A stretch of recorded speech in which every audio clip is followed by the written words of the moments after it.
Part 1, the invite. Okay, so let me set this up. At my school, there's this group of people that think they literally run the building. I'm talking about the girls that wear that full face of makeup at 7 o'clock and act like the hallway's a runway. Well, yeah, and the guys, the loud ones, the one who says bro every 2 seconds, and the ones that think they're so funny. Basically, the most annoying group of people ever. Their leader was a girl named Kyla. She was the type of girl to smile on your face and then roast you in the group chat 5 minutes later. The weirdest part is one Thursday night, I got a notification. Kyla added me to a group chat. The name of the group chat was Senior Night Plans with a devil emoji, which made no sense because I wasn't even close with them. I barely talked to any of them. In the group chat, there was Kyla, Tessa, Brooke, Liam, Jordan, Tyler, and a few other people.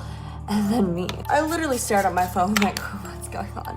Why am I here? And then Kyla texted, okay, everyone, shut up and listen. She said, tomorrow night we're going to the old house behind the football field. Brooke responded immediately, stop, not that place, with crying emoji. Jordan sent a laughing emoji and said, the house is fake haunted, y'all are so dramatic. Then Kyla typed something that made my stomach drop. It's not fake and I'm tired of people acting like it is. Then she sent a picture. It was an old photo of the abandoned house, except there was something in the upstairs window, something pale, like a face. And Kyla wrote, we're going there tomorrow and we're bringing her. Then she tagged me. My heart started pounding because why are they targeting me? Then the chat went silent for a few minutes until someone typed something that didn't make any sense. It wasn't Kyla. It was an account with no profile picture, no name, just a blank username. Then the message read, she shouldn't go back. Everyone started typing, who is that? I'm saying, Kyla, did you add someone? Brooke was like, hello? Before anyone could respond, the account typed again, you left her there. Then the group chat icon changed on its own. It went from a normal default icon to a blurry image. A picture of the abandoned house, but taken from the inside. Oh my god, that would fly. Like someone was standing in the window looking out. Then my phone vibrated. A new message from the unknown number. And it was only 2 words.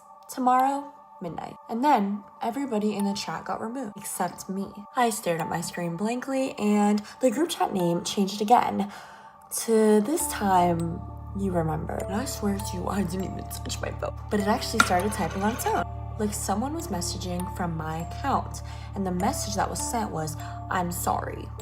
I literally froze because I didn't type that and I didn't even know what it meant. Then the unknown number wrote, too late. Immediately after, my phone screen went black. It didn't die, it just went black. In the reflection of the screen, I saw someone behind me, standing in my room. Not moving, not breathing, just watching. When I turned around, there was no one there but my bedroom door, wide open. Even though I know I shut it. And from the hallway, I heard the faintest whisper, midnight. A group chat that knew too much. Part 2, the dare. The next day at school, I tried to act normal. The second I walked in, I could tell everything was off. Everyone in that group was acting like they didn't get sleep. Kyla was pale and Brooke had her mascara smeared like she just cried. Jordan was unusually quiet. In the hallway, Kyla grabbed my wrist. Not gently either. She pulled me closer and said, you saw it too, didn't you? I blinked. I saw what? Her eyes widened like she was scared to say it out loud. The account. I asked her, who was that? She looked around like she was paranoid someone was listening in. Then she said, we didn't add you on accident. My stomach dropped and she leaned in closer. We added you because you were there. I felt my heart completely stop. I said, there where? Kyla swallowed hard. Last year, the night she disappeared. I stepped back. Who disappeared? Then Kyla's voice shook. Mia. The name hit me like a punch because I did know Mia. I mean, everyone did. The sophomore girl who went missing near the football field. They said she ran away. People whispered that she got kidnapped. And Kyla looked me dead in the face and said, we didn't tell anyone the truth. Brooke came walking super fast, panicked. She said, Kyla, stop talking. Kyla ignored her. She whispered, Mia didn't run away. Then she said the words that made my blood run cold. We left her. Before I could even respond, every phone in the hallway buzzed at the exact same time. Not even joking, like the whole school got an alert. Everyone pulled out their phones and on the screen was a notification from the same account. The message was, tonight or I start with your families. Then another message popped up and it was a photo of Kyla's little sister standing outside their house, taken from across the street. Someone was watching her and of course Kyla screamed. My phone buzzed again. This time it was a photo of my house, my front door, taken from the sidewalk. The worst part, in the photo, my front door was open, even though no one was home. And inside the doorway was a shadow, just standing there, just waiting. The group chat that knew too much. Part 3, midnight at the house. That night, we all met behind the football field. The whole group. Kyla, Tessa, Brooke, Jordan, Tyler, Liam, and me. Everyone was acting tough, but shaking. Jordan tried to joke like usual. Y'all are being so dramatic, it's probably someone messing with us. But then Tyler pointed his flashlight at the house, and the front door was already open. Kyla whispered, "It was never open before." Brooke started to cry very aggressively, saying, "I don't want to go in, I don't want to go back." And Kyla snapped, "We have to." We stepped inside. It felt like mold, dirt, and something metallic. Pennies, like blood. The floorboards creaked with every step. Then we reached the living room, and on the wall, written in black paint, was a message. It said, "Say her name." Everyone froze. Kyla whispered, "Mia." And the second she said it, the house shifted like it breathed. The door slammed behind us hard, and our flashlights were flickering. Then we heard it. A soft dragging sound upstairs, like something heavy was being pulled across the floor. Brooke grabbed my arm so tight it hurt. Then the unknown account texted the group chat. Even though we weren't in it anymore, the message popped up on every phone at once. Upstairs. Kyla whispered, "We can't leave her again." So we started climbing the stairs, step by step by step. Then halfway up, we saw it. A handprint on the wall. Not dusty, not old, fresh and wet. And it was sliding downward slowly. Someone invisible had just touched the wall and dragged their fingers down. Then from the top of the stairs, a voice whispered, "Which one of you pushed me?" I swear it sounded just like Mia. Brooke screamed. Suddenly, the upstairs bedroom door creaked open by itself, and inside the room, there was a girl sitting in the corner, her back facing us, and hair covering her face, not moving. And Kyla whispered, "Mia?" And the girl slowly turned her face. When her face came into the light, it wasn't Mia, it was Kyla, but dead. Like a copy of her, pale, cracked skin, black eyes. And it smiled and said, "You first." A message from the unknown number popped up on Kyla's phone. Run. Group chat that knew too much. Part 4, run. Second, Kyla's phone buzzed with the message, "Run." Everyone froze. Because why would the account that was threatening us suddenly warn us? But then the thing upstairs, the fake Kyla in the corner of the room with the dead eyes, stood up. Her joints cracked loudly like the bones were breaking in her body. And it smiled. Not a normal smile.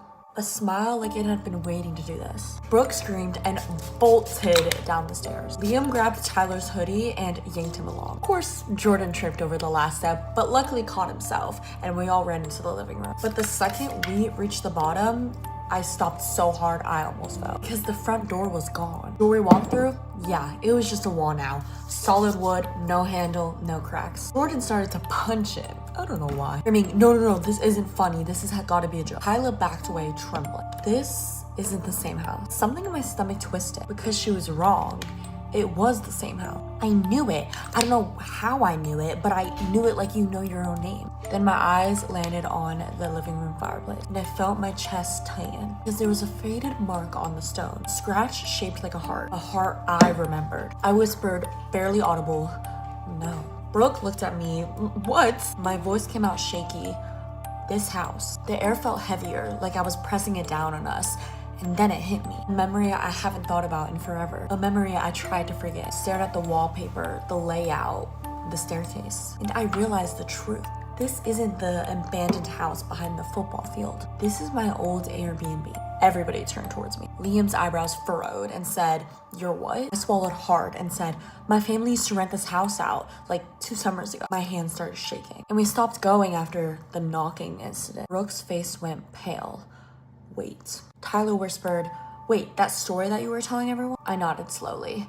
My throat felt like it was closing in. The night someone kept knocking on the door. Second I said knocking, knock, knock, knock. All of us jumped. It came from the staircase. Not the front door, not outside. Inside the house. The walls themselves were knocking. Kyla whispered, "No," and Jordan's phone lit up. A notification from the unknown account. "You brought them back." Kyla screamed, "Who is this?" The account didn't answer. Instead, the group chat icon changed. It changed into a picture of a welcome sign, a sign that read, "Welcome home," and underneath it in neat white text, appeared the Airbnb listing name, Mia's Cozy Stay. My stomach dropped so hard I felt like I was dizzy because I remembered that name. That was the name of the host account, the account that approved my family's rental, the account that messaged us late at night, the account that said, please don't ignore the knocking. I backed away. No. Brooke grabbed my arm. Lauren, what are you talking about? I whispered, that's the host. Liam stared at the screen. Kyla's face went still. Mia, as in Mia who went missing. The group chat that knew too much. Part 5. Mia, as in Mia who went missing. Kyla's face went stiff. Her mouth opened slightly like she wanted to deny it. No sound came out because she already knew. Before anybody could say anything, the TV in the living room turned on by itself. Static filled the room, but then the static cleared. And a woman appeared on the screen. She looked like she was sitting in a bright, cozy living room, smiling sweetly like a normal Airbnb host filming a welcome video. Her eyes were too empty, too still, like she wasn't blinking. And then she spoke. Her voices came through the speakers, soft and cheerful. Hi, I'm Mia. I will be your host tonight. Brooke screamed and dropped her phone. Tyler stumbled backwards. Jordan yelled, turn it off. But Kyla couldn't move, staring at the screen like she just saw a ghost. Because she had. Mia smiled wide. House rules are very simple. The TV flickered and the words went across the big TV screen. House rule number 1, do not leave once you enter. Mia tilted her head, because if you leave, lights in the house shut off, then came back on, and the living room changed. Furniture was different, cleaner, more modern, like the house had reset itself, like it was trying to look welcoming, like an Airbnb. Mia continued, I'll follow you. The TV flickered again, and the camera angle changed. Now it looked like footage from the security camera, front porch camera, and on the porch was a figure, a tall figure, being completely still, looking at the door. And knock, knock, knock. Sound came through the TV speakers. It didn't sound like a normal knock. It sounded like someone was knocking with their bones. Mia smiled softly. House rule number 2. The screen went black and in white letters it said, do not answer the knocking. Whispered, Lauren, this is exactly your story. My voice was shaking because it's not a story. Then the TV turned back on and Mia was smiling again. Only now she looked closer. Too close. Like her face was pushed up against the camera. Her face was pale. Her lips were cracked. She whispered sweetly into the camera, guests, your check-in is at midnight. Then the clock in the living room started to tick very loudly, even though it wasn't ticking before. I looked up and the clock's hands were spinning fast, racing towards midnight. Kyla backed away slowly, shaking her head. Kitty was saying, no, Mia's dead. Mia's voice came through the TV, still cheerful, still calm. I'm not dead. Then her voice dropped colder, more aggressive and hateful. I'm the host. Then the TV screen glitched, and suddenly the camera showed a different angle, a hallway camera, and we all saw it. A girl standing in the hallway upstairs, barefoot, long hair, white dress, facing the wall, not moving. Brooke whispered, is that Mia? Then Mia's voice came through the house speakers. House rule number 3. The girl in the hallway slowly turned her head towards the camera. Her face was smashed like she had been broken. Her eyes were black, her mouth hung open, and she whispered, no running. Group chat that knew too much. Part 6. House rule number 3. No running. The TV screen went black and then we heard it. A sound from upstairs. Fast footsteps. Not walking, but running, charging down the stairs. And Kyla screamed, go. We ran, but the hallway was stretching. The house got longer, like it was growing. Like it was changing the layout so that we couldn't escape. And then we slammed into a door with a keypad, just like the Airbnb locks. Digital keypad, and on the screen it said, enter code to exit. Below it was a message. Only the one who opened the door last time can leave. My heart dropped because everybody turned to look at me. I realized I was the only one who opened the door during the knocking accident. Brooke grabbed my shoulders. What code? Then my phone buzzed. A message from Mia. Not the unknown account, a real Airbnb message. A host message, and it read, welcome back, Lauren. Another message popped up. I've been waiting for you. And then the keypad beeped. The screen changed and showed the code automatically. Not numbers, but a name. Mia. Ellie whispered, no. And then the lights went out again. But this time, we didn't hear footsteps. We heard knocking from the front door, slow but patient. Someone was waiting outside the door, waiting to be let in. Knock, knock, knock. And Mia's voice whispered through the darkness. Answer it. The group chat that knew too much. Part 7. Talking didn't even stop. Not for a second. It was slow, steady, patient. Whoever was outside knew we couldn't run. Knock, knock, knock. Grabbed my arm so tight her nails dug into my skin. Lauren, don't you dare. Tyler was breathing fast, pacing like a trapped animal. Liam kept shining his flashlight toward the staircase, like he expected Mia to come sprinting down there. And Kyla was just staring into the keypad. Her face was completely white. She already knew what was gonna happen. The keypad screen still glowed. Enter the code to exit. And underneath it, like a cruel joke, Mia. Shook my head. I'm not doing it. Then my phone buzzed again. A message from Mia's Airbnb account. If you don't check in, I'll check in for you. Immediately after that, the lights started to flicker and the TV turned on again. This time, it wasn't static, it was a live video of the porch camera feed. And on the screen, someone was standing outside the porch again. Their head was tilted down, long hair covering their face, bare feet on the wet, cold wood. And the weirdest part, they were holding something.